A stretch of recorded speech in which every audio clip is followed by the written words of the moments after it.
Here's your WNEM TV5 news update. Good evening, I'm Jamie Sherrod. Here's a look at the top stories we're following tonight. Michigan State Police reminding residents to make safe driving decisions during Labor Day weekend. MSP is increasing patrols over the holiday. They're asking you to drive sober, wear your seatbelt, and keep your eyes on the road.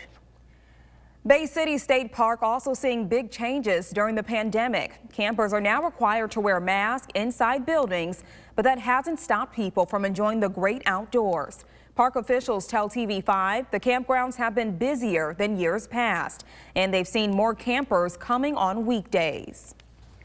Well, Michigan's newest state park has been recognized for its link to the Underground Railroad. Watkins Lake State Park and County Preserve in southeastern Michigan was recently accepted into the National Underground Railroad Network to Freedom.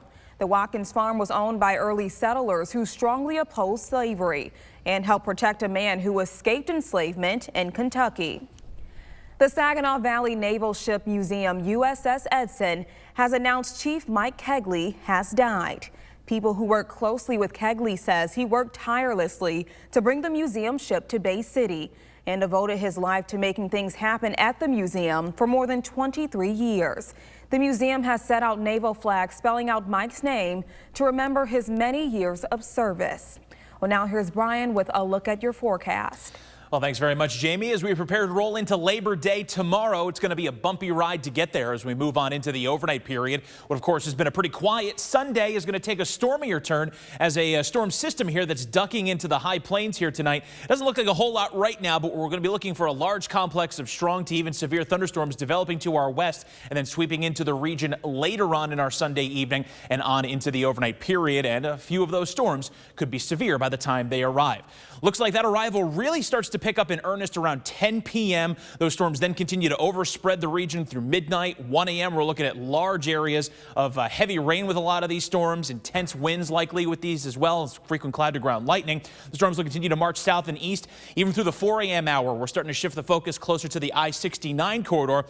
Then as we look ahead to tomorrow morning, whether you've got work on a regular day or if you're continuing your Labor Day weekend, the morning conditions looking substantially better outside of a few isolated showers. Most of us beginning to dry out as the storms have moved on. And then really the rest of our Labor Day actually looking nicer and nicer. By midday, we start to break into a pretty healthy amount of sunshine, staying that way into tomorrow afternoon through 3. And even as you sit down to a Labor Day evening dinner tomorrow evening, things looking to be in pretty good shape. But as far as the storm threat is concerned, isolated severe storms possible, and where you see the marginal risk in this green shading here, but the threat increasing a bit along parts of U.S. 127, Houghton Lake toward the West Branch area. Damaging winds and hail are overwhelmingly the concerns here, but can't in these conditions rule out an isolated tornado, and also some localized flooding will be possible, as any of these storms will easily have the capacity to put down an inch or more of rainfall. So another thing to stay alert for, especially if you have plans to travel late in the overnight period or early tomorrow morning. So for tonight, 63 the overnight low temp with thunderstorms, possibly some of them severe. Labor Day featuring a high of 73, morning showers, then variable clouds and breezy. Showers continue, or resume rather, on Tuesday with highs back to the mid-60s. And the showery pattern persists through Thursday. Remember to tune into WNEM TV5 on air and online 24/7 for the latest news, weather, and information.